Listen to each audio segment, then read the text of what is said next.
Great. Thank you again. I think once more, thank you so much for making the time to come and engage on this session. I always say that sometimes these things get lost in the naming. I know it says open day.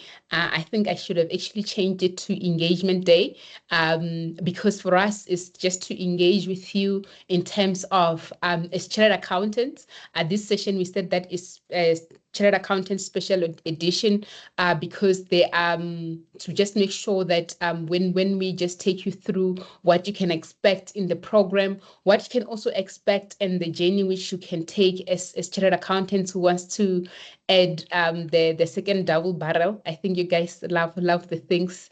The CASA or the CAZ is not enough.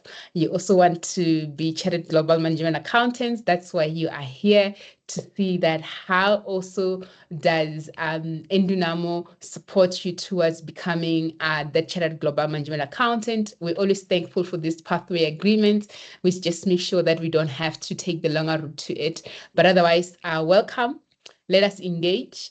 Please let me know what you're looking forward to when you've decided to say that I also want to add this new designation on my name. Why is that? And I always know that people have got different reasoning as to why they want to do this. Others is just to say that, oh, CASA or CAZ is not enough. I thought maybe let me just add another thing.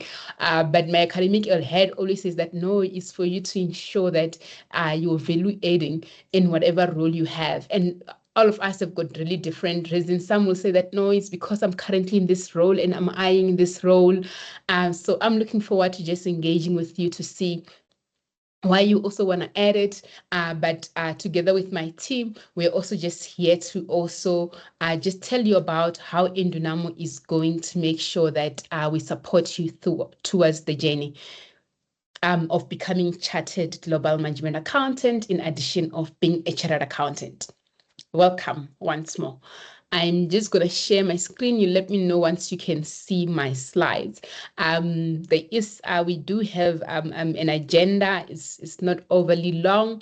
And as I've noted, I'm not by myself. I'm just going to take you through some aspects of the agenda. Let me know once you can see my screen. Maybe someone can confirm. I can't see the thumbs up and thumbs down anymore. Once you can see my screen, please let me know. We can see it. Great. So I said, as I've said that I'm just gonna from my side, I'm joined with the different members of my team, but the academic head for CIMA is also just gonna come through and take you through some aspect of the agenda. And I know that towards the end, we say Q&A, but as I said, let us engage. Please do not wait towards the end. I want to know.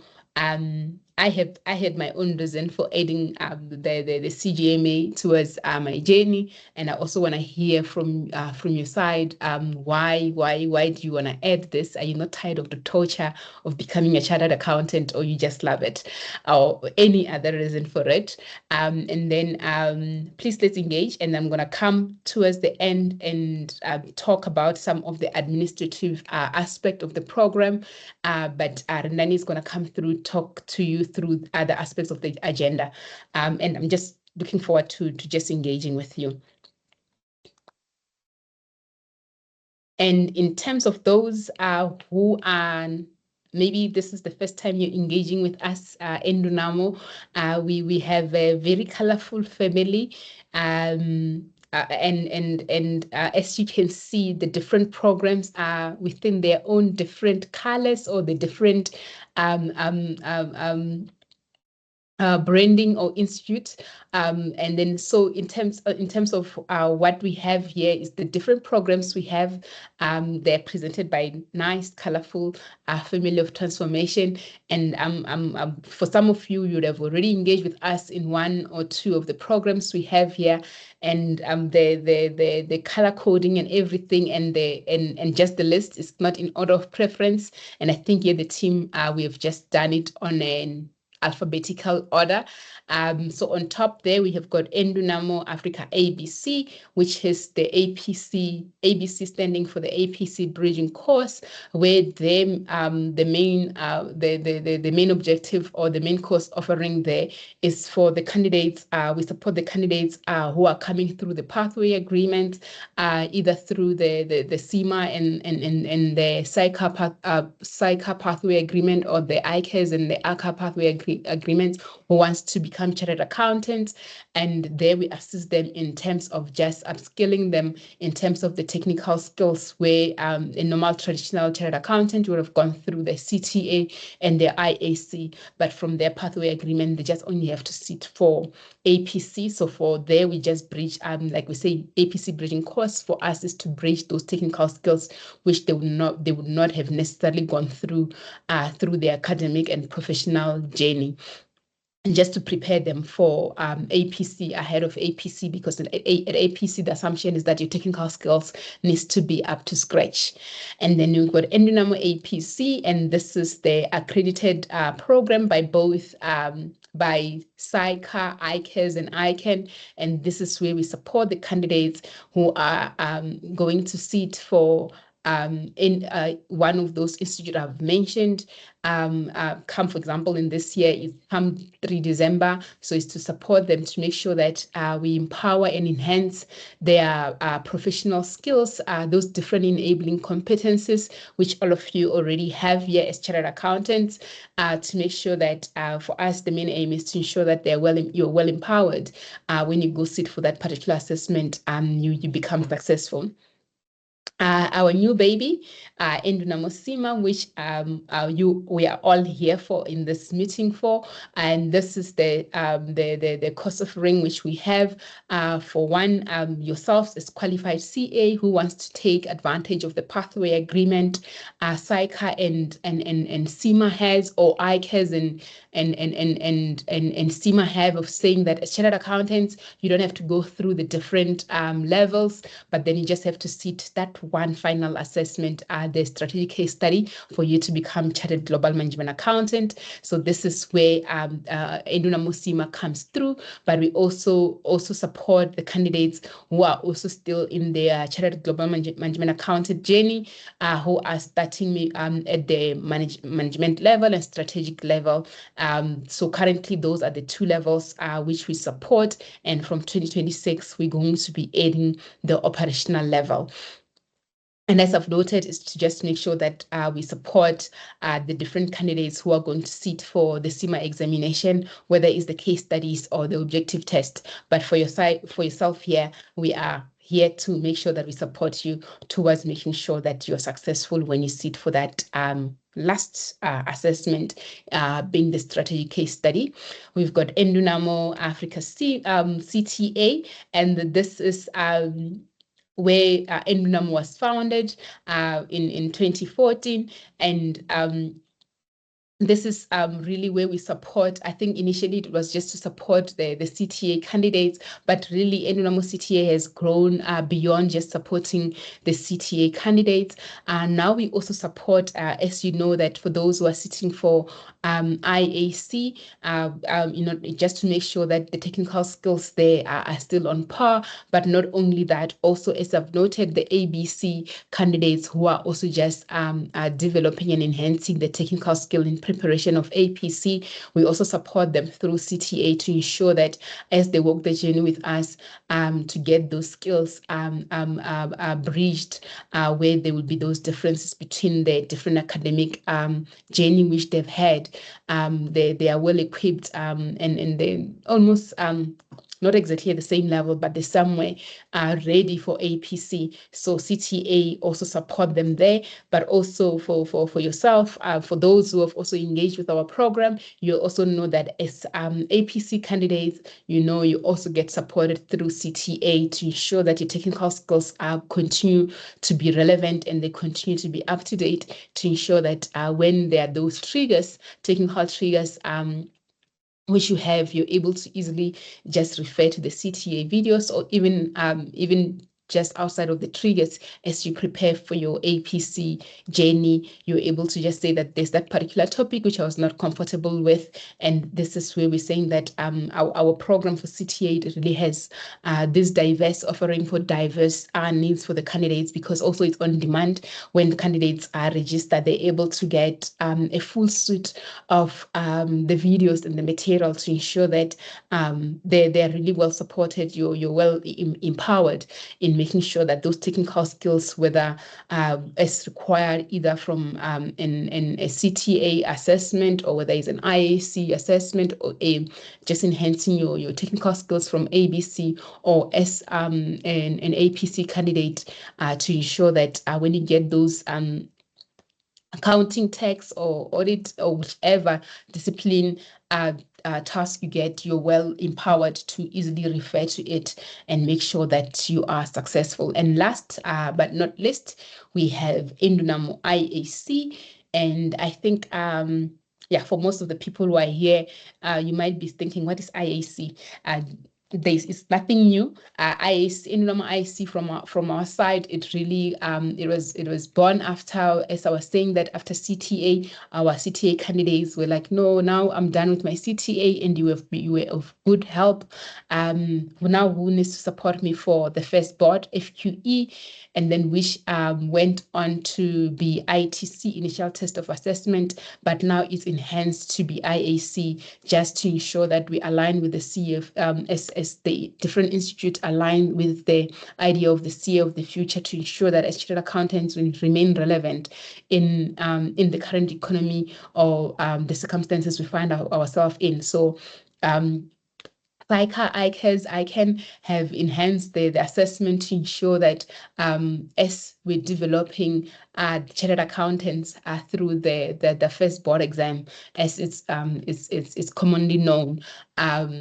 Though now the assessment is just known not only just based on just only the technical skills, but some of those skills which they were used to be, if I can call it that, reserved for APC, the likes of critical thinking and business acumen, but they're now also filtered through on IAC, to ensure that the candidates, as they continue their journey towards becoming chartered accountants, they are walking the journey which is going to reflect that CA of the future, which remains to be relevant. So this is just a nice, colorful family of Endunamo, and these are the different programs we operate under.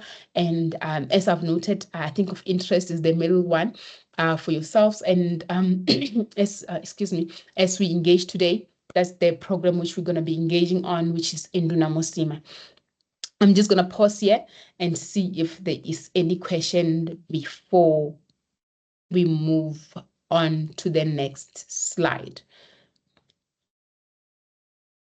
which Harendani will take in terms of what you can look forward to in this CGMA qualification. Any comment, clarifying area?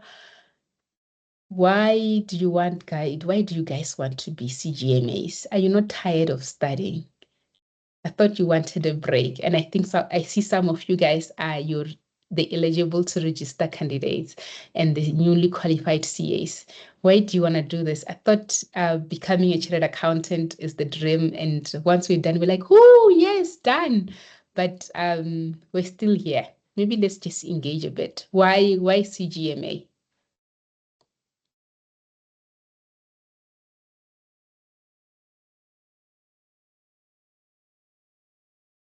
Or is it a secret?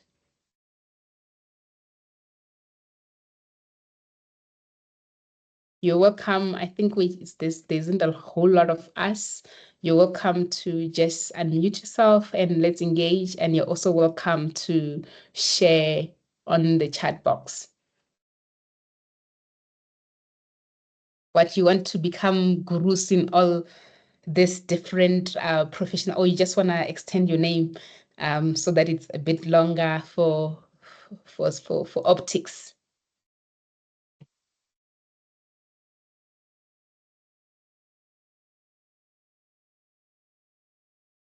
You guys are very quiet. I'm not even sure if you can hear me. Hi, Elelwani. Hi, everyone. Can you hear Hi, me? Lucille. Thank you. Break the ice, please. Hi. So I have been qualified for almost 2 years now. So that was Mm, my break. And I think one thing that this journey has taught me is that there's always room for improvement. So it's basically about self-improvement, adding more. You can't get comfortable in our industry. There are more CAs now. So I think you have to stand out. There has to be something about you that stands out. And I think upskilling is also very important and just staying active in the market, learning new things, and keeping yourself updated and improving. So basically, that's my motivation. I feel like, oh, the 2-year break was great, but now I feel like I need to do something more with myself. All right, that's great. And I think this is also just a nice opportunity because I always say that at least you're not starting from the beginning, you're starting from somewhere. And like you're saying, it does Yes. upskill you as well. Definitely, Patrick. I think some people want to say that reason. We want more money, indeed.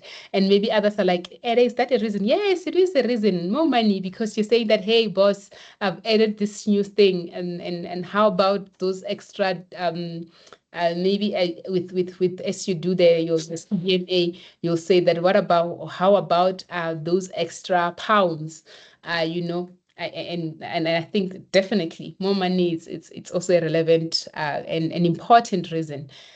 We live in the world where money is needed, so whatever we can to make sure that we get there. Absolutely. Anyone else?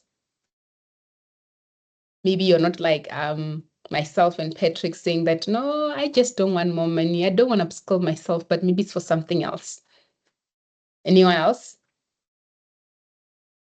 Hi, Ellen. So as for me, it's those two reasons and the other one that you already mentioned of wanting to extend the name, just to look good for LinkedIn. Oh, yo, Tato, I hear you. I hear you, Shem. I always laugh when I go there on LinkedIn and I'm like we can't even know what you do, but then there is, and I think with what do you call it, with this CGMA, I think the extension is even long. I think they have two. I think you can say ACMA, CGMA, CASA.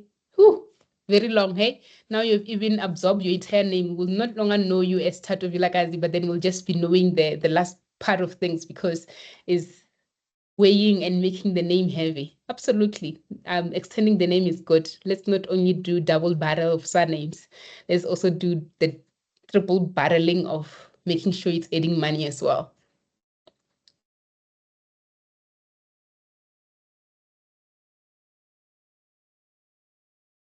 And another thing is that I'm not sure how true this is because I'm not really exposed to CIMA. Mm. I read an article on LinkedIn where someone was explaining the difference between CASA and CIMA. So seemingly CIMA is more like strategic.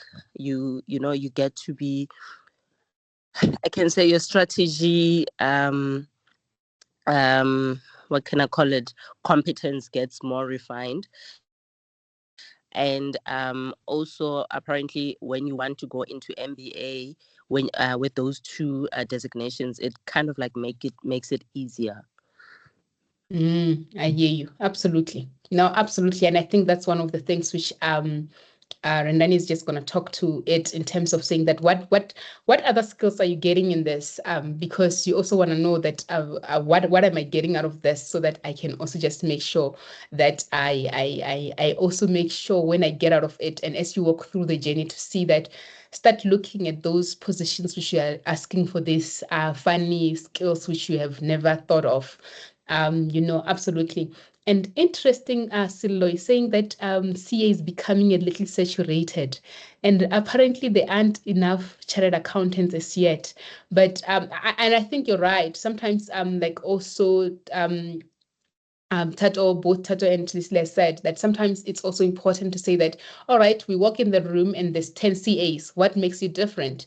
And I think sometimes it's also that part of saying that when you have this additional qualification, it does help you to stand out, to make sure that you get those recognition. And if it's both the positions which you not have previously been able to apply for, but you're able to apply for it as well. And I think and absolutely, like you're saying, that I think that the different articles also out there to say that what is another profession which complements or what are the difference between CA and CGMAs, and strategy also comes as one of the areas that, yes, we do strategy as chartered accountants. We do strategy through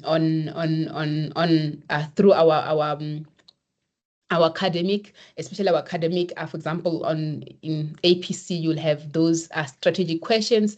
But I think when it goes to more details, that also goes to say that, as someone who's a qualified chartered global management accountant, if you're looking for a strategic role, they will weigh higher than a CA, because they specialize. They seem to be specializing more on that. And I think it's also like, yeah, you're saying, Bongani, absolutely. It's just also that part of best of both worlds. And I think others, it's also just to say that, CGMA is also a global recognized profession, and it's one of the biggest profession in the world. So it's not like when you're going, I even chartered accountant it is, but when you talk in other countries, especially in Africa and even in Europe, CGMAs it is a great a profession to have. So why not have it? Why just also not make sure that you remain competitive and you're able to have that edge to ensure that you stand out in whatever role you may have. But otherwise, I think this is great. I'm looking forward to this, and to making sure that we walk that journey with you to just finalize that. But like for me, like I'm saying, that I'm always excited about these pathway agreements, because they really do bring this opportunity where you don't have to start from scratch. Like like like you're saying, all of you, those who have engaged, and some who are still here, maybe just thinking it out loud. It's what, now we're in March. 6 months, in 6 month time, we could now you could all be CASA or CAZ/CGMA. So it's that why not? Why not? Like 6 month time and you're that. I think after going through this CA route and the CA journey, if you have that, why not do it? And especially if, like you're saying, for me, one, it'll give you that competitive edge, but it also bring you those skills which you not normally have had, and the recognition which comes with it. And again, it needs to translate in some rands and dollars and pounds. So why not have it? So I'm looking forward to making sure that we lengthen our names, we acquire, we deepen our skills in this strategy and so forth, and standing out. Why not? So for me, it's just that part. 6 months and it's in and out. That for me, that's a great opportunity, and I think this is really great to have. But otherwise, before I take even more of the time, I love talking about CGMAs and CASA and CAZ, CANM. I'm going to let Rendani come through, but if there's anything else, I'm also here. Let's engage also on the chat platform. Right.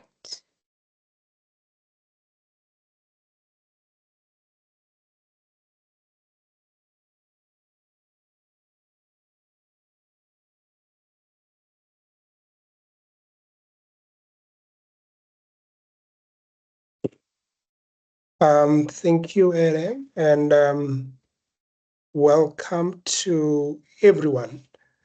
It's always good to see that CA was not the journey, but essentially it is part of, or it is probably an enabler to open up opportunities like this, because in itself, this opportunity of transitioning to another qualification through just writing one exam, for me, it's a privilege. Back in my days when I wrote, I had to write a number of exams, a number of case studies. But over time, this has changed, and now it's one exam, and you have acquired a new qualification. But for me, one thing that's important, it is as much as CA in itself was not the destination, but the journey in itself, it has built character, it has opened up an understanding of the world in a different way. It has enhanced your technical competence as well as your professional competence. That is then how I want you to see this particular qualification. And I really liked the engagements that you were having with Ere, because yes, this is not just a nice to have, but there is so much that one can take away from it. And the results or the outcome of more money, more prestige, and us there looking at your name and all these things, they are, they're nice to have, but the ultimate is just the ability to contribute and add value for where you are. And for us, before we even considered offering CIMA, yes, it is probably another revenue stream. Yes, it is another qualification, but we wanted to make sure that we are aligning ourselves with something that still talks to what we do here at Endunamo and all the brands that we've got. And with all the brands, the underlying thing, you will see that it's all about empowering and inspiring others. So we had to go deep into understanding, will this CIMA qualification, CGMA qualification, really align to that particular value system that we've got? Because the last thing is for us to be sitting here, spending time with you, wasting your time where you could invest your time elsewhere, and to give you something that maybe you are not able to use. And what I love about CIMA and this qualification and the kind of exposure it's going to give you is that these things are not as one might have experienced. These are not things you can just say they are. Sorry. Is everything all right? Okay. Okay. So this content is not just something that is applicable in a particular industry. So whether you are in a public sector, whether you are in an audit environment, whether you are in a financial services, healthcare, and if you want to even start your own business, these are the things that you're going to find are relevant for you as a professional. And with that in mind, we then had to go to say, what is CIMA as a professional body looking to do? And I really love this. Do you know, come help me? Nampa? With a sound. Nampa? Your sound is open. Nampa? Sure. All right. So as I was saying, when you look at the qualification document, the one that gives the competency framework, this is what it says. And I want you to keep this big picture in mind. And one of you has already said it, to say that I want to remain a relevant professional. I want to possess those things because, yes, now when we have CAs that are CGMAs coming in, now it looks like someone that is just coming is able to immediately contribute to your strategy. They're able to contribute to enterprise risk management. They're able to contribute to what do you call it, financial strategies of a particular organization. And you might be thinking that yeah, but as a CA, I did cover a strategy, but to what extent are you able to meaningfully add value? And that's one of the things that as professionals we have to keep asking ourselves. That's why CPD exists. That's why there are complementary courses, because in itself, it's not a destination. We always have to improve. We always have to remain relevant. And I then stopped and I said, but wait, why, if I've just qualified, will something that I have not make me a relevant professional? Should I not give it maybe 2, 3 years while I breathe and then get some time to do, gather my thoughts, gather my a better understanding of my surrounding before I do something like this. And one of the things that you also see with CIMA, with CICA or the CA qualification, that Ada was talking about the fact that there's now IAC as the first board exam. And when you look at it, it is now also this chartered accountancy professional bodies. They've updated their syllabus in order to include what they call digital acumen and business acumen as the fundamental aspect of the profession, meaning that the first board exam that will be written in 2027, it's going to have digital strategies, it's going to have digital acumen, data analytics as some of its foundational aspects. And it's going to have business acumen as some of its foundational aspects. But you might say that, yeah, sure, that seems exciting. Does it mean that maybe a CA of the future might eventually come as an entry-level chartered accountant with more skills and more relevant for the kind of work that I'm doing? And one could say maybe that's a possibility, but because we have not seen these exams and how they look like, it will be interesting to just keep that question at the back of your mind. But one of the things that I was also just surprised about is digital acumen. What is it all about, and why is it important for us as finance professionals? Then they clarified in the next point to say, in a business environment where digitization is reshaping and reimagining more and more roles, we are looking to build capabilities, enhance competencies, and drive employability, as well as add confidence to the CGMA qualified finance professionals. And it's all about that. And that's what I want you to recognize, that I, as a CA, yes, I might have gone to a public school where I never used a computer, but now digitization is shaping roles. I need to be able to see how we can adopt digital strategy in order to further the vision and the mission that, say, my organization have. I need to understand what are the risks that are presented by digitization in the organization that I'm joining, or in the strategies that my organization might be adopting. How do we position ourselves in order to do it, in order to be able to raise funding by remaining relevant in this kind of digitization or digital invested business environment? And what this qualification will do, it will expose you to that. You will see the world differently.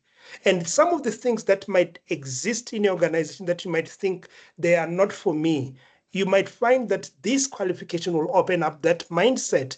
And you might say, can you invite me in that meeting? Maybe there's something that I can take away, or there's something that I can contribute. And now, where you are starting as chartered accountant, it's very important, because you are skipping the operational level, the management level, duly so. Because at this role, especially in the Southern African environment, CA is still quite respected. I was at ZIM, and that's the same message. South Africa, it goes without saying that this is one of CA is one of the most respected qualification. So if you are respected, do you then show up and add the value that is expected of you? And now, as a strategic level student, what can you expect, and what should you be looking to acquire as these capabilities and competencies that will add value to your existing qualification? Then they said, at the strategic level, the objective is to equip you as CAs with the skills for long-term decision making. So that's important, long-term decision making. And it's even quite what? It's even quite a very interesting aspect to say, when we talk about long term, what are we talking about? We saw how the budget speech is always presented, how they take into account the environment. Yes, some things might be clouded by politics here and there, but when you then go and look at it as a chartered accountant, as an economist, you are able to see that, wait, some of the fundamentals that these guys are talking about, they are really grounded in long-term thinking. Yes, we can increase VAT today, but what are the implications? Where is this? Where is that? That kind of long-term decision making, it's going to be quite relevant, and we're going to reinforce in this particular qualification. Then you are going to be more equipped to supporting what? To supporting leaders. And yes, because some of you might be entry level, some of you might be at CFO levels, but once you have had what? Once you have had some of the exposure in this particular syllabus, you will then be more well positioned to add value. Whether you're engaging with senior management, whether you're engaging with your fellow senior management, or whether you're engaging with a board, you will then show that insight of, no, this decision we are making is not for just tomorrow. We are not just increasing the bottom line for today, but it is going to contribute to our strategy this way, this way, this way, which now brings us to the next point about having the competencies to craft strategies. But with each and every strategies comes risks. How do you empower a team, an organization, to have a risk management strategy? One of the modules at a strategic level is called risk management. That's what we do. We eat, have risk for breakfast, lunch, and dinner. That's what it's all about. That means once you are done, you will really have a very comprehensive understanding of what? A comprehensive understanding of risk management. And the other, it's now that we've got these strategies that we think are the best, we've managed our risk, then we have to talk about raising funding. And this is something that you will probably not need to study it to get new knowledge, but to revise it. Where you might want to revise or get new knowledge is just some aspects around treasury management, because treasury is relevant whenever a company has got international customers, international suppliers, or even international operations. How you manage, what do you call it? How you manage your treasury, your risks emanating from there, it's very, very important, as well as the liquidity, ensuring that you're good in the short term, as well as you're good in the long term. So at a strategic level, and what you are going to cover in the case study that you're going to be exposed to will really empower you with some of these aspects here. So I will not want you to lose this big picture from your mind. So always come back here, and by the time you are done, you're going to come back and say, the way I look at the annual financial statements of my company, I used to go on their website and I find integrated annual report, annual financial statement. But as a CA, I used to just click the annual financial statement so that I do financial analysis. But now I want to know the story behind the numbers. Let me click the integrated report and get to hear what it's all about. And that, once we are done, you're gonna enjoy it. We will have so many examples, practical examples in this course to just help you to connect with the world around you, which brings me to the next slide.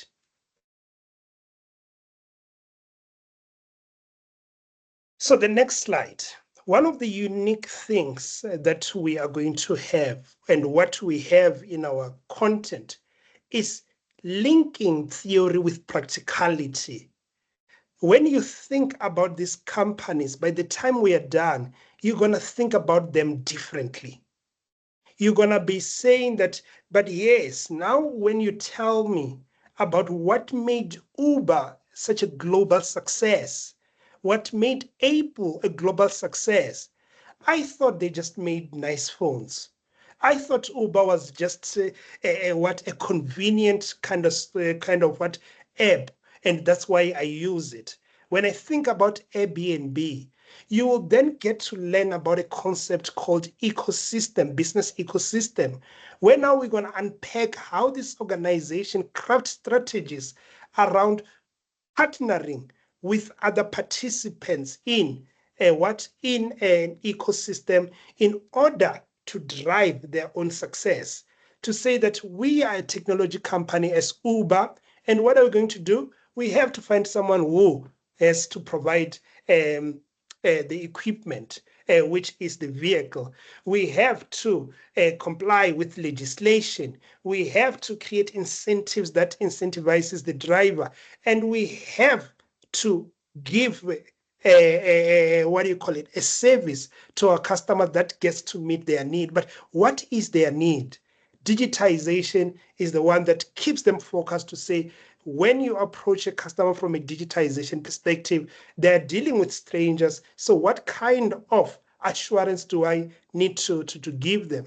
And that understanding and the power of how these companies have used and embraced digital strategies to create multinational successful companies are the kind of things that we're going to unpack in what we call E3, enterprise management, strategic management. That's what we're going to be thinking about. So when you look at the world around you, you will realize that the people you were thinking are competing with each other, they are simply in a business ecosystem.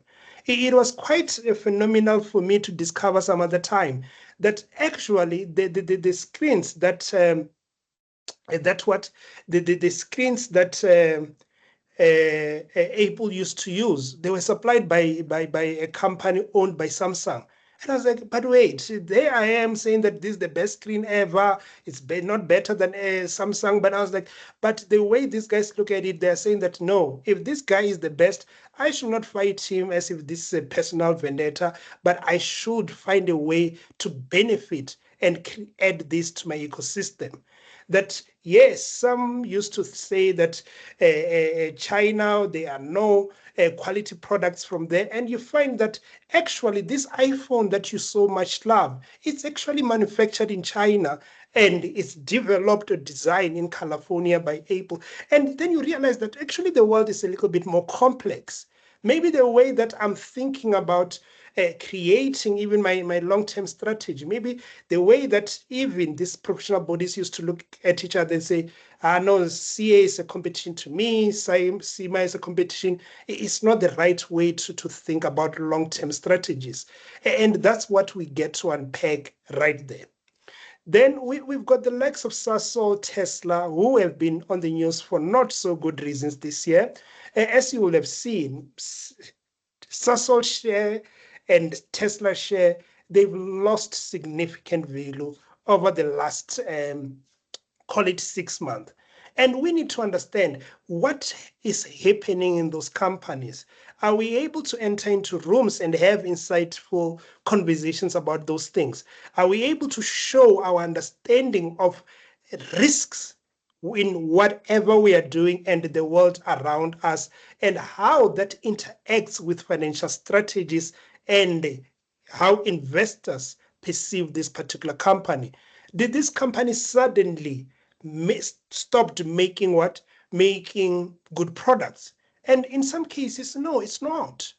They are just fundamental things around how some of the key decisions around stakeholder sustainability are being managed and perceived such that then it affects their share price performance. We have the likes of NVIDIA, which is one of the leading companies when it comes to developing AI chips. This company, in a matter of, I think, 24 months, its share price or market value increased by more than $1 trillion. And you're like, wait, what did they see? How did they make sure they fit themselves in this complex environment to be able to create so much value over a little period of time? So this kind of experiences, this kind of circumstances, we get to unpack them even more. Then we move more closely to home, where now we've got the likes of Electric Company, which is a sustainable and has introduced what they call EV as a service, electronic vehicles as a service. And you've got First Rand now that is in the middle of a UK litigation that they've said that if it goes either way, the kind of cash that they will be obliged to pay is going to be so significant. And we've got the likes of healthcare, which also has really narrowed their international exposure. They've sold in a matter of 24 months, two of their assets, and how they have what the rationale, the strategic rationale for selling those assets, what they did with the money. It's such a very what is such a very good story to just share and talk about, and you'll get to see it when we talk about what we call the interrelatedness of financial decision. So when we talk about the strategic level, and the kind of things that you should be expecting as a qualified chartered accountant are some of the stories or some of the concepts behind here. But how do we then deliver that? What is the idea or the core qualification competencies that we are interested in? So the way that they've then captured the syllabus, they've captured it in 5 core skills that you need to look forward to getting. We are not going to be worried about ethics, integrity, professionalism. You guys have done that through your APC. You live that every day. You have ethics as your daily suit when you're going to work. So those I'm not worried about. But let's zoom in into these other aspects. There's technical as well. I'm not so much worried about. Yes, there are things that are somewhat a significant focus here, which is good, but fundamentally, I don't think you'll find that we are going to teach you things that are so out there, but just the application and integration with the other skills are some of the things you're going to enjoy. Then, when we talk about technical skills, as you see there, financial accounting and reporting, I'm sure you are smiling like, oh, I know that. Cost accounting and management, I know that. Business planning. So that's where now it gets a little bit interesting that, oh, what are we talking about here now? Yes, I might have learned about strategy, the value creation system, but here we're going to spend a little bit of time on it. Management reporting and analysis. Give me financial statements. I'll tell you whether this company has got liquidity. So those I know are the things that you thrive in. Corporate finance and treasury management. Corporate finance, we've done valuations, we've done M&A. So those, I think you are what you've done, source of financing as well as cost of capital. You are fairly comfortable when it comes to that. Then come what? Treasury management. Treasury management, we're going to spend a little bit more time on it, just to unpack the tools that one can use in order to just manage the long-term currency risk, long-term interest risk, and so on and so on. I mean, if you look at some of the recent results, we have Vodacom, MTN. If you just go 12 months back, you'll see that 6 months ago, MTN was just telling us that their financial results didn't go so well. Why? The depreciation of the Naira had a negative impact. Vodacom, same story. They were telling us about the Egyptian, I think, pound, I think that's what it's called. They were telling us about those things. So if you are to say, I want to apply to a job in those companies, am I able to really show some insight about the issues and maybe on a high level start to say, this is how best I'll be able to fit in and contribute. Risk management and internal controls. These, I know, are some of the things that I'm sure you love so much. In counting information systems, taxation, tax strategy, planning, and compliance are some of the core aspects. So that's why I'm saying from a technical perspective, there isn't quite a lot that I'll say you are going to say, I'm going to learn, but how they now apply in a practical context and how they're integrated, it's quite a very unique way that they present it. Then business skills. This is where it gets interesting. Strategy, business models, market and regulatory environment, process management, business relations, business ecosystem management are some of the core aspects right there. And when we talk about that E3, it's called strategic management, and that's where you're going to enhance your business skills or business acumen. Then we talk about people skills. People skills, sure, when you started your career, you thought that you just need to work harder and everything will come together. But I'm sure now you've discovered that you can't ignore the people you work with. You can't ignore the people that are in position of power. You have to learn to influence them. You have to learn to negotiate and the kind of decision-making power that they've got and how they wield it in order to thrive in your career. You have to learn about what is the best way to communicate an issue. I mean, sometimes our syllabus teaches us that everything has to be written because we write an IEC exam, we write an APC exam, but sometimes you get that email and you know that, yeah, I probably need to stand up. I probably need to go to that person and just unpack this issue, because if I try to respond, I'm just worried about X or Y. So that is quite important. And some things that when we talk about stakeholder management, you're going to be exposed to, because the body's going to come to you and say, we've just got an article. What should we do about this? We are worried that this is going to affect our reputation. Can you draft to us a communication strategy? And you might then say, oh, sure. Yes, because it's coming from a news article, we need to do this first, we need to do that, we need to investigate, and all these kind of things. And when we were talking about how the likes of Apple, Uber, Airbnb have come to be a success, collaboration, partnering are some of the things that you will need to be more mindful of. And what it does, and one powerful thing about it, is that it's going to help you to change your perspective about other people. And you are going to really have that patience and ability to become more aware, learn to be quiet and analyze, and be able to respond in an intelligent man. Then we've got leadership skills, where now you might now say, I'm here and now I've got 1, 2, 3 direct reports. How do I build a vision that I want for the team? How do I take the top and bring it down? How do I coach and mentor those candidates? How do I ensure I drive performance? What tools do I have? And so on and so on.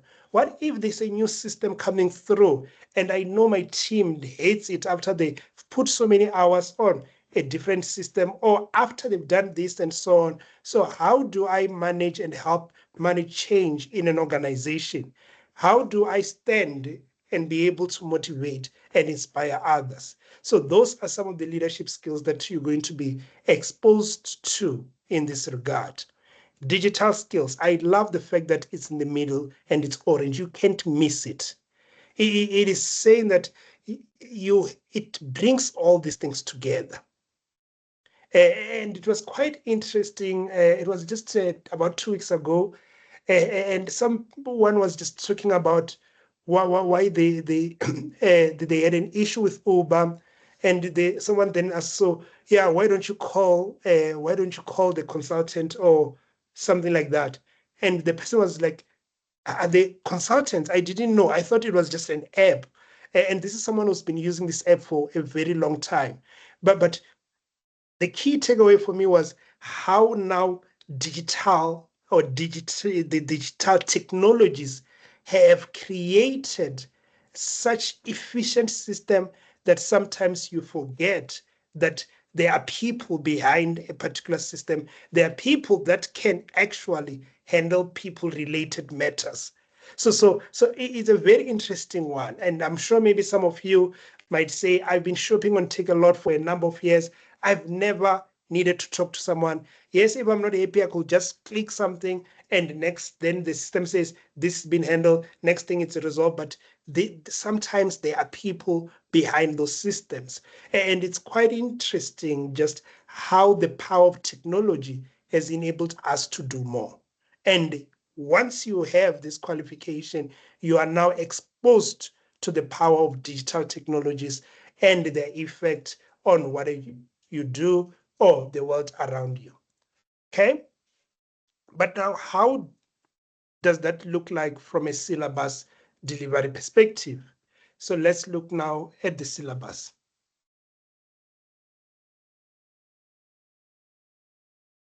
So the syllabus, I'm not going to go into detail, quite a lot of detail around it, because some of the details you don't need.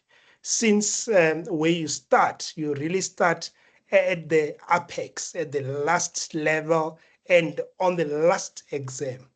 But just to understand the power of your qualification, I'll just give you some heads up. So CIMA has got 4 levels. As you can see on the left-hand side, 1 is the certificate level, operational level, management, and strategic level. Because sometimes when you engage with the administrators at CIMA, you probably need to have some of this understanding, or maybe you're engaging with our team or your lecturers.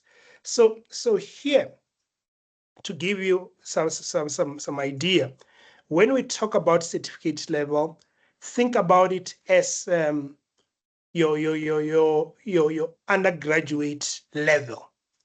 So undergraduate level, if you try to remember what you're doing, you might say that I actually learned that there's something called an overhead when I was in what?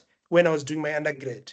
I learned about this thing called cost of capital when I was in undergrad and so on.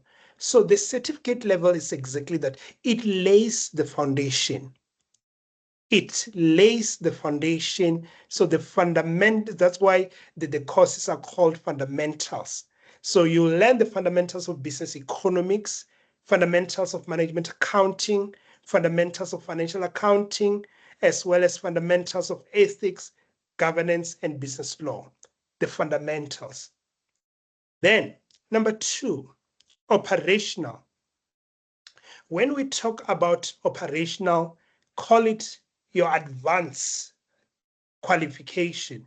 This could be your CTA, this could be an advanced diploma, a postgrad diploma in finance, or really finance and related degrees.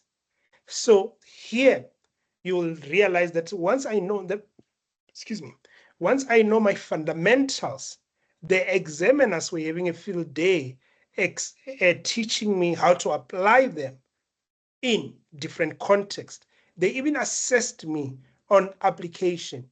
In most institutions, CTA is called a postgraduate diploma in applied accounting, because it's exactly that we are applying that massive content we learned in our degrees.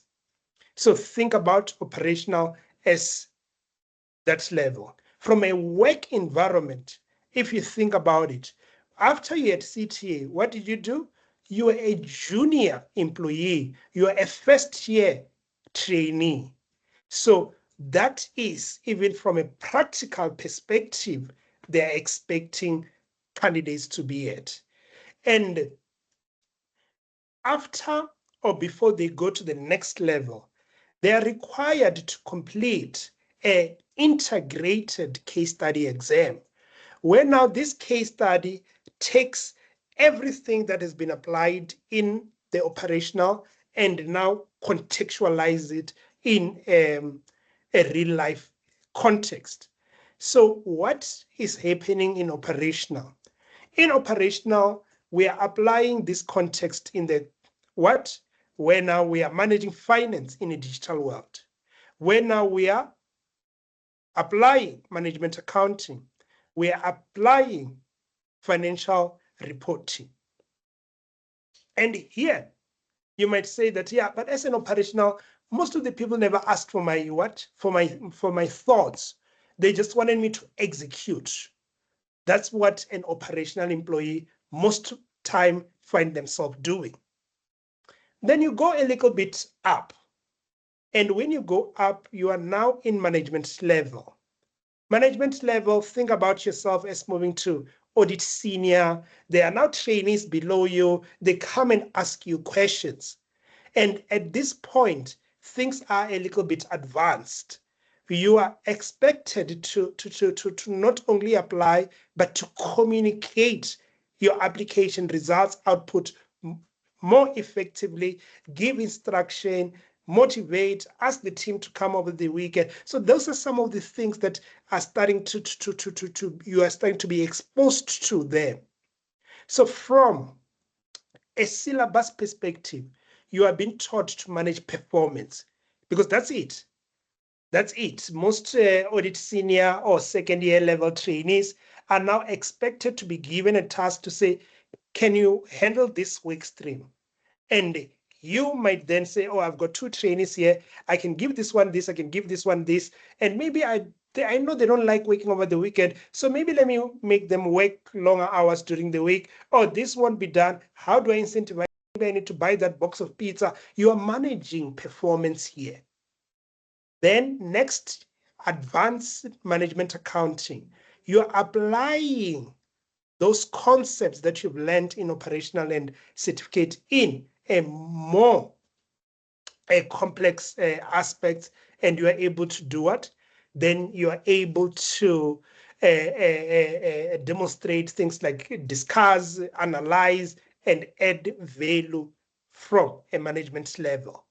Then lastly, advanced financial reporting. We do ask you about your opinion on an accounting matter, and we trust that you will present it. We might not agree, but we will follow what you're doing. You have some level of what seniority in how you do. And after you are done with these individual modules or pillar modules, you are then exposed to a management case study, which now integrates all these things together. Then next, after you've completed, you then jump into what? Into strategic level. And if you're one of those that didn't like costing, you'll be glad to know there's no costing in strategic level. Strategic level, now you are the boss. If you have a standard costing exercise that's a little difficult for you, you've got people you can send it down to. So that is what strategy is all about. I know they call it management accounting, and for some, management accounting is synonymous with cost accounting, but a management accounting is different from just cost accounting. Cost accounting is just an aspect of it.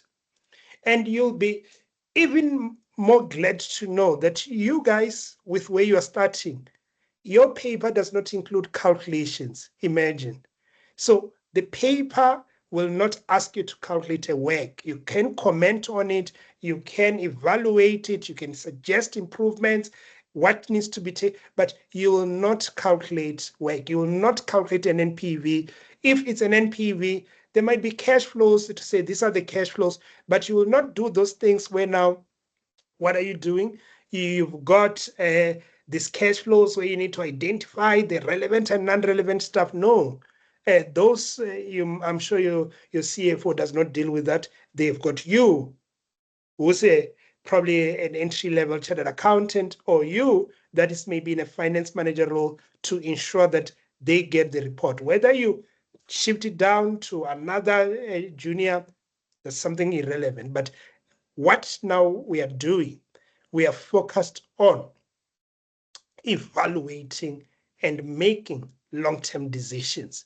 So now notice even the name of the courses when you go up. They are called strategic management, risk management, and financial strategy. So there is no accounting. You are not accounting. There is no reporting. You are not reporting. You are really doing what? You are really making and contributing to long-term decision, crafting strategy, managing risks, and ensuring there are sufficient long-term financial resources. Then after you've covered these pillar modules, you then sit for the strategic case study, which after you complete, you then become what? A CGMA, CGMA professional. But because they want to know that you are not just some bright guy sitting in a room, never having worked anywhere, you need to demonstrate that I do have practical experience. And because a CA, we have already covered a 3-year contract, that makes it easy to tick that box off. They call that the practical experience requirements, PER. Some people just call it PER if you ever heard them talking about it. So now let's just summarize in the next slide how your journey looks like. So the gray, you guys don't need to worry about it. So you don't need to worry about the operational. You don't need to worry about management level. You need to worry about strategic level. From a level perspective, that's it. Then assessments, you don't need to worry about objective tests. What are objective tests? The objective tests are what you write to prove that you know the content in E3, P3, and F3. You don't need to write them. You only need to write the case study exam. You only need to write the case study exam. And you might be thinking, what is it? But this case study exam, I just written APC, and it required me to invest 6 to 8 months of my life. And if we start counting about this most program starting in February, March, then I had to invest almost 10 months of my time. And if I also count the time to results where I was having sleepless nights, then I'm talking about a full year invested in this. Am I going to go through the torture? You might be asking yourself. And the answer is no. So here we are going to have fun. We are here to learn, and we are not going to be worried about what do you call it, about anything else. We are going to learn, and once we are there, you are going to enjoy this case study. Once you've passed, as you go through those levels, you will see once you've had time on the left that there are specific qualifications. So you will not also be subjected to those. You will only be an ACMA, CGMA once you qualify. From a pillars perspective, because the case study is integrating enterprise, financial, and performance, you will need to know all of those. Then from an experience perspective, the idea is that as a professional, you just need to confirm that you are that. So those are some of the things that we're just finalizing with CIMA, just for them to really provide that black and white guidance. Because when you look at the documents, it's not absolutely clear. So after a week or two, we'll have an answer to that. But the understanding in terms of how it works, CIMA professionals coming into CA, they don't need to do LTS or any training requirements. And I had understood that it was the same that US CAs who've completed a CICA, ICAS, ICAN articles, you don't need to do the same thing. But I just wanted to get it in black and white, and with system, the system has to validate, or things have to be validated. So once we've got that in black and white, we'll provide more guidance in terms of how to do it. But when you go through the process, if you have a profile, you will see that it does ask you, please upload your professional certificate, which you can just go and download from your Can member system, and you just upload it there. But then the idea is also that you have to pay to become a student in order for them to do that. But when you pay to become a student, there's also a charge for the objective test. So we just want to know, how does the system cater for all that?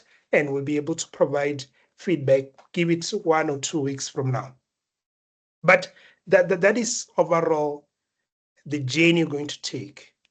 But one of the things that is important, because for me, as I was saying, it's not about just an exam. It is about having and enhancing your capabilities, competencies, so that you become more relevant in this professional space. But let me just go through these 2-3 slides, then we'll just take some questions. So now, just to further unpack this, because now you're going and you might be saying that, but Rendan, when I was doing CA, they kept saying that I'm an entry-level chartered accountant. So here you've told me about operational management and now strategic. What is the qualification assuming of me? They are clear that you are a senior finance manager, meaning that you now need to be open to applying for those qualifications after you are done. Because essentially, they are saying that you, as a finance manager, you are able to do what a finance manager do. But what does a finance manager do? If I say I'm a senior finance manager, if I see a role that say it's a senior finance manager, what is that person doing? So I love this. They say a senior finance manager advising the organization's leaders in the development of business strategy. To create value is required to evaluate strategic options, paying attention to the organization's ecosystem. Risk management is a significant part of the overall responsibility, including what? Cyber risk. So we saw recently Pam Golding, the high-end realtor, sending out a communication saying that saying that we've just been hacked. Yes, and most of the information that we have, we're not compromised, and so on and so on. But one will say, in the previous world, someone could have been hacked and they kept quiet. But the world now requires what? POPIA or information regulator requires that if you get hacked, tell the people that got hacked that you were hacked, and give them be clear about which information was compromised and what do they need to do in order to further protect themselves, and what you are doing in order to further protect the information they hold. So you, as a senior finance manager, you are going to be having competencies, capabilities to handle that. Then the other one, it is the business case for digitization and the manner in which the entity creates partnership for ensuring strategic success must be understood, as must the operation of capital markets in determining value. So brilliant stuff. So are you able to put a business case together for digitization? What kind of value will it be able to add? Understanding that technology is simply an enabler of good strategic decisions to begin with. In itself, it's not a strategy, but it's an enabler of strategies. Are you able to see what digitization and the opportunities it can unlock in your organization? So this slide for me, it's very brilliant, because it then paints how you should be thinking once you're done. So that's why I said, for me, it's not just an exam, but I want you to embrace these things. I want you to have the confidence of being a CGMA when you walked into a room. Then next, or on the side, one of the things I love about it is to say, so as a senior management, at which level am I operating in? I am operating at level 4 and level 5. And you're going to see when we do our classes as from this week, which please, you're invited to come and join. If you're still thinking about it, or trusting you'll enjoy them, you're going to see how we unpack the syllabus when we talk about level 4 and level 5. That's what it's all about. Then you might be saying, what kind of verbs or the way I'm thinking that will be expected of me then? So they say that if we are talking about an evaluation, the examination or assessment of problems and the use of judgments to draw conclusions. And you might be thinking that that sounds like critical thinking there. So you are going to advise, assess, evaluate, recommend, review, select things for your organization's leaders. And in terms of definition, that's something there. Another thing you're going to love about CIMA is just the transparency and clarity of how the exams are structured. So if I say to you, the exam is level 4 and level 5, you are not going to find another verb in the exam other than the ones noted here.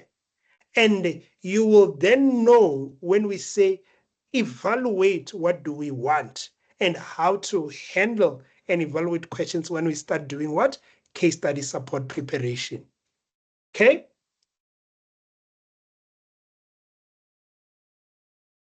Then the next part, just dwelling a little bit more on the clarity of the exam, because you might need to say that, Rendan, if I invest myself here, what am I going to take away? Yes, I've now gotten a better idea, but just tell me more about this exam. So then CIMA, they've got this thing called a blueprint. A blueprint, for me, I love it because compared to so many exams, in some exams, or back in the days when we were doing your matric and so on, we had a scope. Scope makes you sleep better at night. You knew what the examiner and your teachers wanted. Then you get to varsity, there were those nice teachers. Then you get to CTA, they said the entire syllabus stopped being fun. Then you get to ISC, they said we might test this and level 1, level 2. You get to APC, they say the entire world is testable. Then you come back here and we are saying what? This is now what we are going to test. This right here, you are never going to be surprised about the things you're going to be exposed to. So the blueprint is exactly that. It gives you an understanding of the exam. So the exam has got 5 core activities. And these activities are captured, and I love this, in I can statement. So for me, I always want you to picture yourself in an interview and they say, oh, we see you studied CIMA. How was it? Tell us more. And you need to then embrace this, that, yeah, now as a CIMA professional, I can evaluate strategic options, digital or otherwise. As a CIMA professional, I can recommend strategic decisions. As a CIMA professional, I can recommend suitable sources of finance. I love this approach because it enhances the ownership of your journey. Can you do so? That I can do this. So that's what the exam is going to be about. So the exam will then be broken down into 3 tasks, which we're going to talk about. But these 3 tasks are going to cover this world we see here. So 5 things. What can you do? Can you develop business strategies? Can you evaluate ecosystems and business environment? Can you recommend financing strategies? Can you evaluate and mitigate risks? Can you recommend and maintain a sound control system? Can you do that. Then, just a high level on this case study exam that we are talking about, the one that you need to write. So one, it has what? It has five, so it has these 6 things you need to remember about. One, how does it look like? The case study has got 3 components, just like an APC assessment. It's got a pre-scene, which you know as pre-release material or information. It's got an unseen, which you know as IOD. So then it's got the task list, which exactly as we know it. But unlike the APC, it has marks. It has marks. Now let's jump to the last point. The last point says that the marks available are 150. And you need 80 to pass. 80 and above ensures your success. We're going to talk about how they mark. But again, that level of clarity. Then let's go back to point 2. The case study is written every quarter with 4 sittings a year, therefore. 1 in Feb, May, August, November. That's the 4 number of times you can sit for it. The case study for the next sitting is going to come out on what? On the 4th of April. So the pre-release. 4th of April, you're going to have it. So for us, we then said, we want what? We want our people to take it in. And also we want to, if for those that decide otherwise, we want to give them also the resources that cover those disciplines that we were talking about. So the case study, and I'm sure for you guys who have just now nailed a case study that you do in 5 days, you might say, 7 weeks, I'm going to kill this thing. Yes, you are going to kill this thing. So 7 weeks ahead. But the interesting thing is that the same case study that's coming out on the 4th of April is going to be the same case study they're going to sit for, or people are going to sit for in August. So the August for us, it's a little bit more advantageous sitting here. So this case study, we are going to start preparing candidates for it for the August case study, as Ed has said. So that is where our case study sitting is going to be.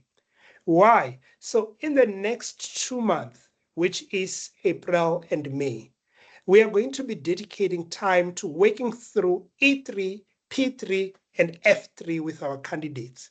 Then come June. So June, July, we're going to be preparing for the case study.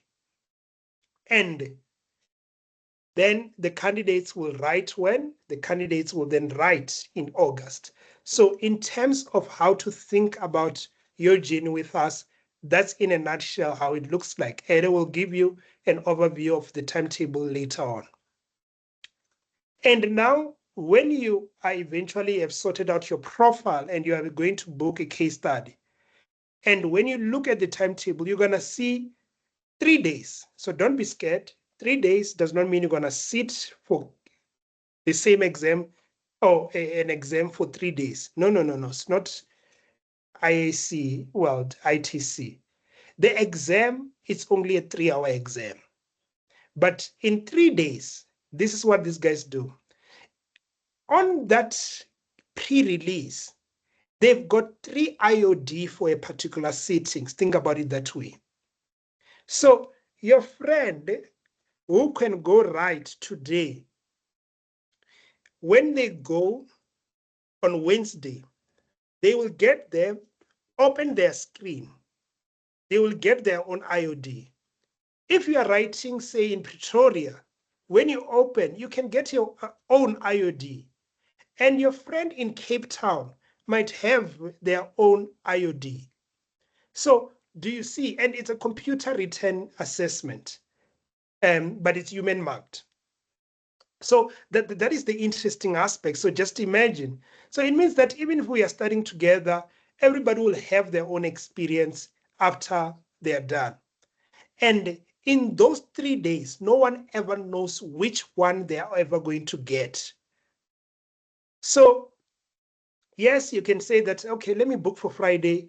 Let me find friends that will write on Wednesday and Thursday, and I'll speak to them. They can probably speak to them, but you can find that the version that they had is not what the one you're going to sit for. And to attempt to even practice or think about 3 case studies in just 3 days, yeah, it probably is more frustrating than the good thing. But that's how this works. So you can just say, I'm going to do it on a Wednesday, do it on Thursday or Friday. So the 3 days, that's what they mean. You have to book one of those days, not all of them. Then, unlike the APC, there are no technical triggers here. Here it's a business case outlining the issues that the company is facing, and also they do recognize that the world is more complex. So try to put your majority of the focus on the content we've given you. But it will be good if you can demonstrate practicality of the suggestion you're putting across. But no technical triggers. The blueprint has already given you an idea of what to expect. So that means there could be issues in there. And this issue you might say, but this issue might need me to also think about how to fund it. Because it's a project. If it's a new project, it means I should be able to identify, which is part of the blueprint, evaluate risks and mitigate them. So not identify, but you should be able to evaluate risk in a project and mitigate them. I should be able to recommend source of financing to that particular. So do you see how you have implicit triggers? So you take that blueprint and you overlay it on the context of the case study, and you then start having issues. And unlike APC, we do work together here. So there's no black period. So black out period. So once you get it, we'll have mocks on the same pre-release. We'll then go through the case study together. We'll work through the mocks together. We'll mark the mocks together and so on. So that time of I've got APC, I'm not supposed to talk to my friend. No, your friend is still your friend when you write the strategic. That's a nice thing. So that's another thing that is different here. Now the catch is a 3-hour exam. There are 3 tasks. 3 tasks, they could be broken up into, so a task, think about it as a question. They could be like question 1, question 2, question 3. So now you've got those tasks and they are aligned to the blueprint. Task 1, you'll find that they'll say it's about 45 to an hour in terms of time allocation. And here, you are not allowed to go and start task 2 and come back to task 1. Why? Because it's a digital exam. They say that the candidates were frustrated with time management. Where now you find that in that 3 hours, a candidate was stuck on task 1 and they knew they were not going to pass. They were frustrated and so on and so on. So because the digital exam, when 1 hour passes, the task closes and you cannot answer anything on it. It then moves automatically to task number 2 and say, next hour, dedicate to task number 2. Then you start task number 2, the hour goes down and it says, next, move to task number 3. So do you see that from an exam technique perspective, it's a little bit of a different world. So there's more guidance in terms of the time you've got. There's more guidance in terms of the kind of task. So that's another thing that I don't know if it excites you, but it sounds like an exciting thing. When I wrote, it was still a manual. So I had to navigate and stress through the back and forth. But I was like, how will I enjoy something like that? I'm not sure, but I'm keen to hear your thoughts later on. Then the marking. Now you have written your case study and you're saying that, but how are these guys going to mark me? They've got what they call a 3-level approach marking, which really assesses the degree of your application to the context and, as we call it, depth and breadth. So I've decided to invest in this particular project. I want you to evaluate the risks and mitigation. You might then say, under time pressure, didn't see that there were mitigation required. You then evaluated the risk. Then I'm saying that, but your answer is not broad enough because it lost some of the aspect of the task. So I'm going to do what? I'm going to give you a range of marks that cannot be more than 2. Either I'm going to give you 0, 1, or 2. Then maybe, and I'm reading now your risk, and you are telling me that if it's an investment in solar system, you're gonna say, yeah, but solar system are risky, and so on and so on. But I was like, that's a little bit generic. Did you consider that we selected one of the leading solar providers in South Africa? So now I'm going to put you at the range of a lower kind of application and breadth. Then now candidate 2 has even said that, yeah, when it comes to solar, it's very important that we get a reputable thing, because if we don't, this undermines our insurance, and it undermines our insurance. And I'm like, I like this candidate. They recognize the risk of not having a suitable provider. And they even clarified to me why it's important, because it brings insurance risk into the mix. So this candidate, I'm going to put them at level 2, where now I'm going to give them about 3 to 4 or 3 to 5 of the marks. So maybe I then say, I like this. So for recognition of this and so on, I'm going to give you a 4. And even more, they went and gave me a mitigant and said, we need to source reputable providers. Then that's brilliant. Let me give them a 5, because that's a valid response. Oh, let me get here. Then I stop there. Then candidate number 3 said that, yeah, but I've noticed that when you are outsourcing this, you selected the brother of the chairman. The brother of the chairman's competence was not assessed. So that's why I'm really worried about this risk. Maybe we need to rate it as high. Then I'm saying you are on a level 3 kind of a mark set. So I'm going to probably give you a 6 kind of. Then you even go and said that maybe we need to have people that have got insurance experience to come and evaluate the credentials and even the solar that has been installed to ensure that there's no insurance risk. And I'm like, but you got this through maybe your practical experience of understanding the industry. I'm going to give you full set of marks. So that's how the marking works. Do you see? So very, very interesting, because now I'm judging and giving credit for depth and and breadth.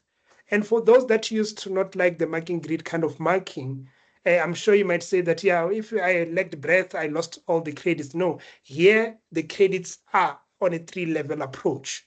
And what CIMA does for each and every case study, they issue what they call PEG, post-exam guidance. And they then talk about what candidates did and how the 3-level approach was actually applied. So if you want to have a look, go download some of the previous case study. You will see to say that they'll say 1 to 2 marks, we were putting candidates that just identified the risk without evaluating them. 3 to 4, a candidate evaluated and even mitigated. 5, they even brought the context of the case study, and this is how an ideal answer looked like. So that is, and you'll find those guidance very useful, and we're going to unpack them even more when we actually get to the case study support. Next slide. Yeah, the PE, so I'm going to come back, as I said, to you guys on this after 2 weeks or so. But that is the kind of journey you are going to be embarking on. Any questions?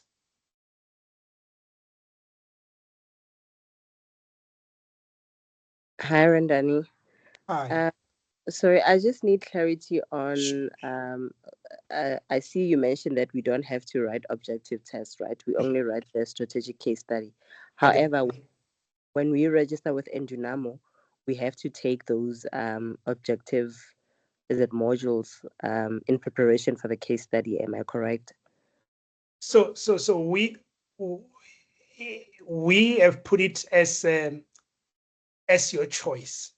We do recommend it, but we are saying that for one reason or the other, maybe some can say, no, I don't need to. But from our side, we will recommend that you really invest time in the content before you get to the case study. So that's how it currently is right now. Yes. Sure. I see the team was answering questions. Thank you so much. Any other question? So when do the classes start? So Ed is going to talk about the timetable now, but we have uploaded the timetable also on the website. So she's going to just go on a high level to talk to you about how that looks like. But effectively, we start this week. This week is in Monday. And the classes for March, you can come and attend as you finalize your decision making, and just to cater for those paydays at the end of the month, and all, and so on and so on. But that from a class perspective, we start this week, and this week is just more of even giving you more context, because now I've spoken about the E3 in high level, but now how does E3 content look like, and how do we deliver it? So we're going to expand on that in the March classes. So will the April case study be used for the November sitting? So when it comes to that, no. So the one that is coming out on the 4th is going to be used for the May and also used for the August sitting. Then you're going to have another case study that will be used for the November, as well as for the, what do you call it? For the Feb sitting, Feb 2026. So what we're gonna do, so the timetable for our November program is gonna come out, say end of April. So what that one will do is that you will have an opportunity to then work through the content that is covered in E3P3 before the case study is released, so that when the case study is released, we then jump into what? We jump into the preparation for the case study in that regard. So if you're thinking about November, the timetable, you can expect it sometime end of April. KR. Sure. All right. So thank you. Oh, no, thank you. All right. And you can take it from here. Thank you.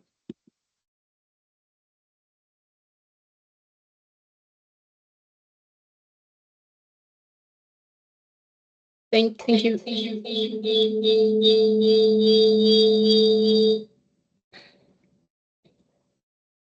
Right. Thank you so much, Randani, for that. I'm just going to quickly take you through, like as Randani said, our offering, which I'm going to go through the timetable, like he said, on a high level. The timetable is also available on the website, and you're able to see in detail in terms of how it is structured. But as Randani has already said, in terms of our timetable starts in, if I must call it, in blocks, that they're from March until mid-June. The support is going to be focused on doing the objective test. As you can see, the classes are starting on Monday, which are covering the different pillars, and for your side who are on the strategy level, that would be E3, P3, and F3. You'll see that most of the classes for the evening classes are only 2.5 hours. And I think if you're used to those Fedi and Randani's long lectures, at least here, lecture sessions, at least here, it's not that overly long. And then the weekend classes, I think there are two of them. There's the one which starts between, maybe let me also just, there are those who are between 8 and 10:30, and then for the other ones, but they will end at 12. But you just need, on an overall basis, the timetable is there. Most of the classes are on Thursdays and Saturdays. If you look at from a case study, from an objective test planning. So these, and also, like I said, that the timetable is also available on our website, just to make sure that you're also able to plan in terms of how when the particular sessions are, and how you can just plan around to ensure that you don't miss a class. I always say that missing a class, catching up on it sometimes just takes long. And I think Renani has already noted that the classes for both the classes which we're covering in March, those you can attend as you finalize your registration. You can just register, and then the classes, even before you finalize your registration fee, or for those who are doing the confirmation from the employers to pay, that can, I think we're just giving the next week to make sure that we're able to go through that process, and then you're able to attend without having finalized that part, just to ensure that you don't miss any part of the classes. Yeah, overall, there's only one session on during the week, and then there are also those Saturday classes which I've noted that they it's all the sessions are 2.5 hours. We don't have the long hours, and the timetable which we have here is for the objective test preparation, the one which also Renani noted that is preferable that you also have it, so that you lay that foundation for your case study preparation before we start on the case study support in mid-June. Any question on the timetable?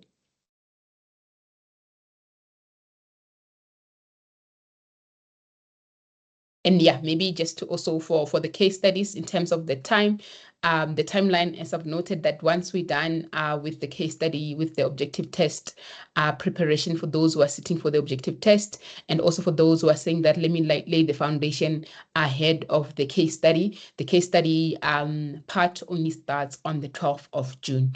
And then as we prepare for the August sitting, which is on the third week of August, and also the timetable, also for those the classes, you will see that most of them are also on Saturday. Throughout, there's only actually one class which is on a weekday, the first session, just the welcome session. But all the other ones which are going through the case study preparation, the mock exam as you attend them, and also the review of those mock exams are Saturday classes. So you're also able already, for those who also are more on a planning mode, you're able to already see how you make sure that you plan around in terms of the timelines for the lecture session, and also planning for your leave for the case study day in August.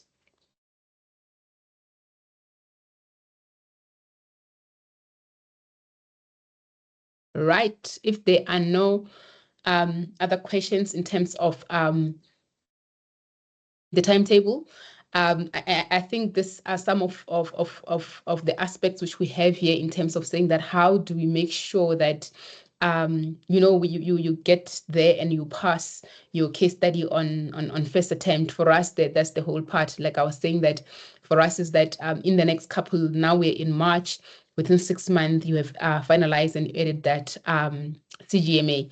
I think Nani has beautifully explained the practical approach in terms of saying that this is now also just making sure that the content which is covered is not something which you're going to be sitting and thinking that what are they talking about, but this they also just make sure that as we engage on the case study, and I think I like the case study part, and also on the content for the objective test, that they're practical examples. And even as you can see that CIMA is a global profession, is that what we also do as Endunamo is to make sure that we bring it home, and it deals with the Southern Africa different companies, the companies which we engage with on a day-to-day basis. So we're able to do that. And I think in terms of the content, you can be rest assured as part of, as I was saying, that what we do is that the team really is knowledgeable in making sure that the content we should also receive, it's really that one which is going to be able to empower you and is of excellence and quality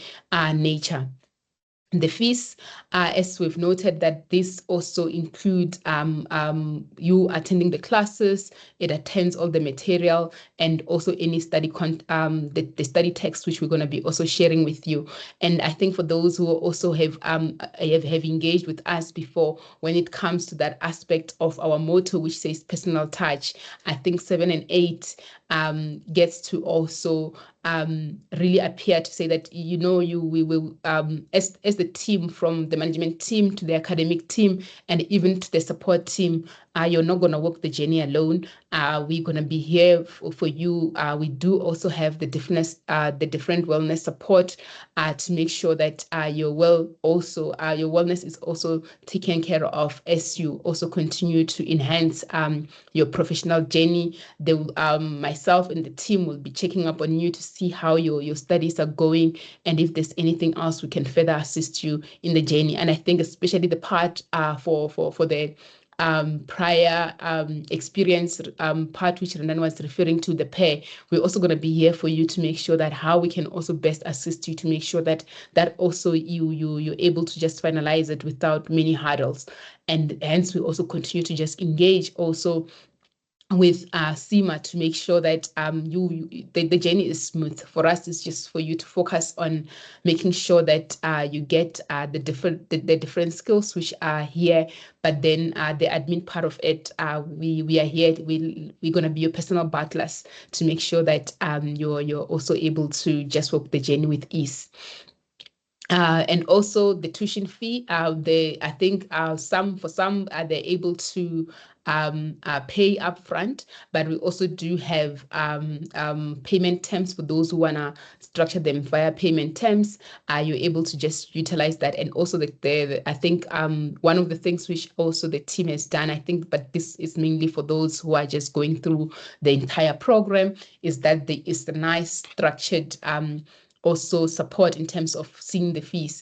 I think one of so also if for example you just want to just see how the fees are structured, we also do have a detailed fee analysis which you're able to see that these are the end number fees, and then from your side, at least from a CIMA side, is just the joining fee and also the case study fee, because you're not going to sit for the you're not going to sit for the objective test, because as chartered accountants you are exempted from that part. But for us also, like as I was saying, that the overall part is just getting the best of both worlds. And I think some of you have also engaged in that part of saying that it's also just making sure as you utilize your chartered accountancy profession and the skills you have, how you can further enhance that by having a CGMA, which from a strategic perspective, really it does set you apart from the other peers you will also have. And like I was saying, that, you know what, after having gone through this CA journey, record time is what? I think sometimes I even lose track of the record time. Let's say record time is 8 years, but then this one you get to finalize it within 6 months. I think this is really a good opportunity which has been provided to chartered accountants. So let's just make sure that we walk through the journey with you to ensure that you get to that part of success. And in terms of the structure of the support we have for you is that one, there will be the classes, the live sessions, which we have already spoken about in terms of the timetable, but to also ensure that you are also well geared for those assessments. We also have the quizzes and the mock assessment. I think there are about 2 mock assessments for the case study to ensure that you are well prepared for the CIMA case study when it comes out. But also for those who are going to be doing the objective test, we also have the quizzes, because the objective tests are on MCQ. We have those quizzes to make sure that you also, and I think also from your side, for those who will opt to also take the objective test support, you're also able to assess in terms of whether E3, P3, or F3, where you are, by going through the quizzes to just gauge and assess where you are. And as part of, as I noted that the tuition fee is it's all inclusive. We'll also be sharing the course material and also the different exam kits, so that you're able to just practice. But another part, definitely the one which we always say that this also goes a long way to make sure that we support you, is that we're also able to assist you with any other engagements which you need to have with CIMA. Like, for example, if you're struggling with anything on the website, you're able to just drop us a message, and because we have already gone through the process, we're able to just best advise you and also take you through how you can also just finalize the CIMA aspect of it. And also, like I've noted, once you've passed your case study, when it comes to the PAIR or the PER, we'll be able to support you to make sure that that is not a hurdle, and you're able to finalize it as soon as possible. And our program also has got those built-in consultations. If, for example, for whatever reason, there is a particular aspect which you'd want to have one-on-one with any of our lecturing team or professional team, you'll have the opportunity to just book the consultation, to also make sure that you're not just stuck on anything which could have been easily resolved by one of the professional team members. But I was also saying that also from an admin perspective, please do engage with us. Let's help you through the journey. I always say that when I went to the CIMA website, it was almost like a maze. But I think as we continue to engage with it, we've walked through the journey. Let us also help you. If you have any if you need any assistance with that part, just reach out to any of us and we'll be here to assist you. Any question in terms of the timetable and how we do the study support, and I'm gonna be going through just the fees for those on a high level as well, because the fees are also already there. I think this is the last slide. I see that I'm only left with 3 minutes, but yeah, any question in terms of the study support and the structure of how we're going to support you and the timetable?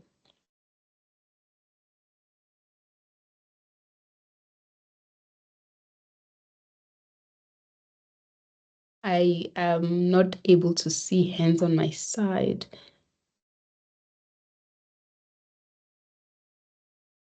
All right, I don't see any comments. Or I see someone's mic is open, but I don't see who. Is there a question?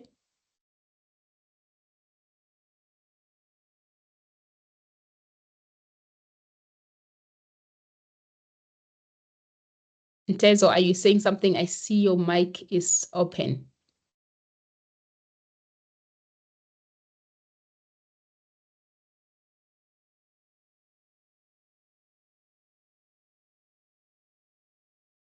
All right. If nothing, this is just the tuition fee.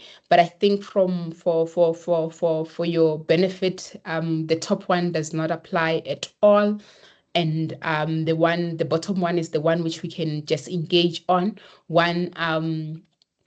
The tuition support, and I think the tuition support we have there, it's the 21 of so.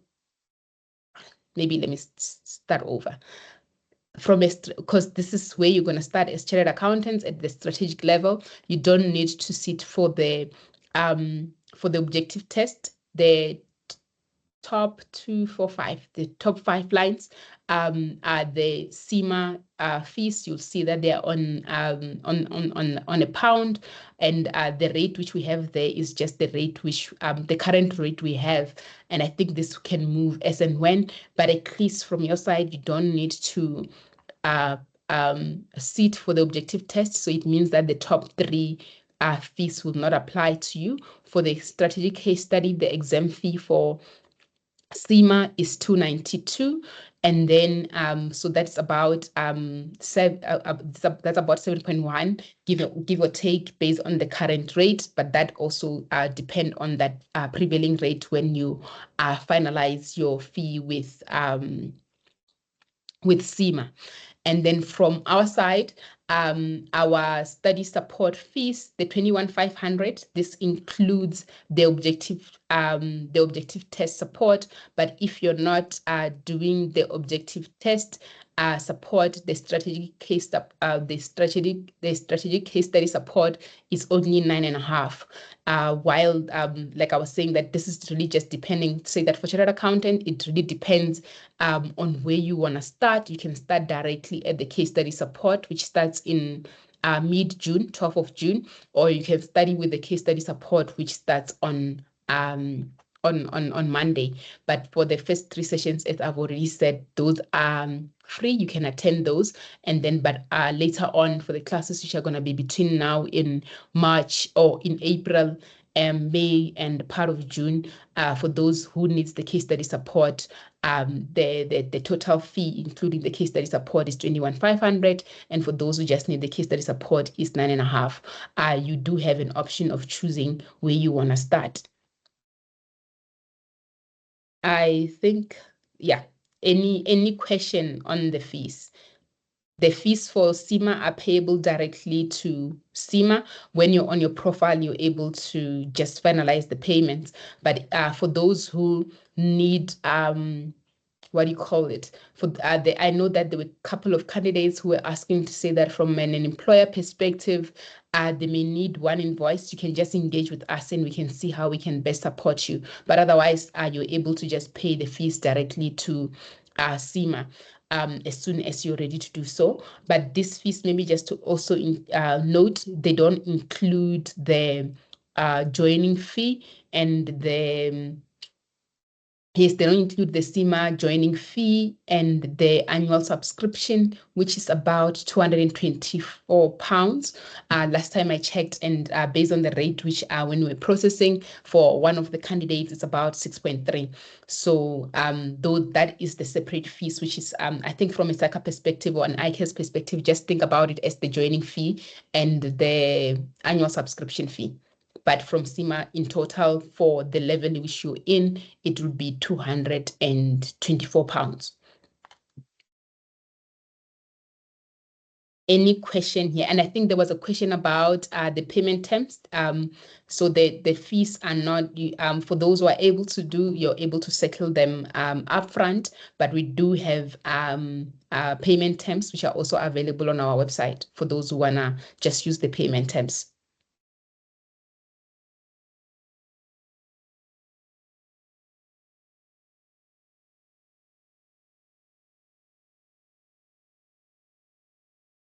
Right. I see my team has included something nice at the end where we have, because the total fees, yes, this is a surprise to me as well. But anyhow, the total fees, as you can see here, for strategic support is 21,500. But for friends of the brands, we're going to be offering this at 16,500. It means that you get a 5,000 discount. Yes, and this is available until the end of March. I think almost everyone here is friend of the brand. If you're not friend of the brand, ask yourself why you're not. Yeah. So who are friends of the brand? One, it's our candidates. Whether you were a candidate at CTA, IAC, APC, whichever, as long as you're one of our former candidates, or you are also a former or current mentor. So it means that everyone here is a friend of the brand. If you are not a friend of the brand, I'll say that sign up to become a mentor, then you'll get that 5,000 discount. Because and then that expires also again on the 31st. And what does that mean? It means that in order for you to be able to exercise this, you need to have processed your registration fee by the 31st of March. And if you're already registered and if you're already registered, you can just also drop us a query, and we can also assist in also making sure that we generate updated invoices. And also for those who are also using the employers, we are able to just drop a finance query, and then the team will update your invoice to ensure that you also benefit for the friend of the brand discount of 5,000 for the combo discount.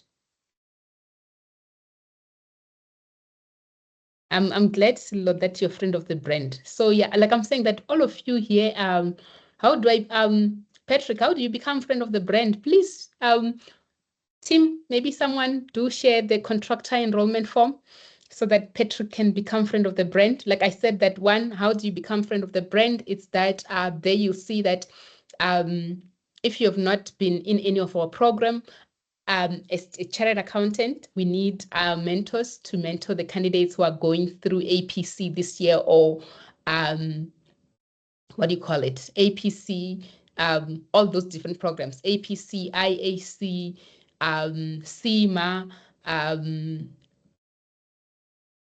where am I blinking out? CTA and ABC. So how do you become friend of the brand? Definitely, you can become a mentor. I think for me, the quicker one is that you can become a mentor because that is the current role, which is open.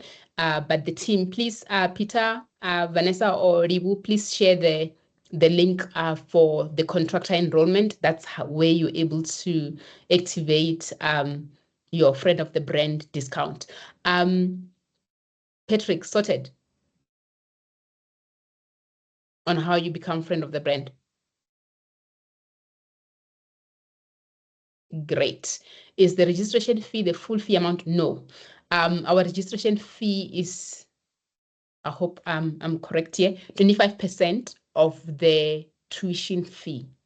Yes, it's 25% of the tuition fee. So not all of it needs to be payable now. You can just pay the registration fee. That's part of our flexible payment terms. Happy to listen? Yes, thank you. Great. All right, I think this is towards the end, and I think yeah, I didn't share this with the other people. Yeah, if you know anyone else, please do also share with them. I think I see a couple of people who are already our markers. If you know someone who wants to also add the CGMA for whatever reason, either for extra dollars or for just to enhance or stand out in their career, and they are also friend of the brand, or they can easily become friend of the brand before the end of the month, you can also share the discount with them so that they can also benefit. Let's share. Let's not only get it only for the few who are here.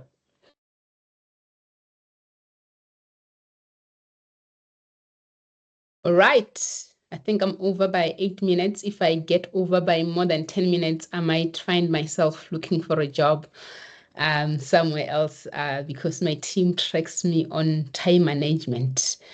Over by 8 minutes. But anything else before I can leave? I'm looking forward to having all of you in the program. I'm looking forward to engaging. I'm looking forward to all of us here becoming CGMAs. And I'm just looking forward to our future engagement as we continue to enhance our skills and as we continue to become value adders. Like as Renan was saying that, once you've done also the strategic case study, I think it gets to you're able to even broaden your strategy skills, whether you want to do this from an entrepreneur perspective or also just value adding in the role you're currently in at work as well. So yeah, great. So I'm really looking forward to engaging with you as my fellow professionals. Thank you, Tato. All right, anything else before we call it a day? But yeah, it was great having all of you here. I think I'm excited.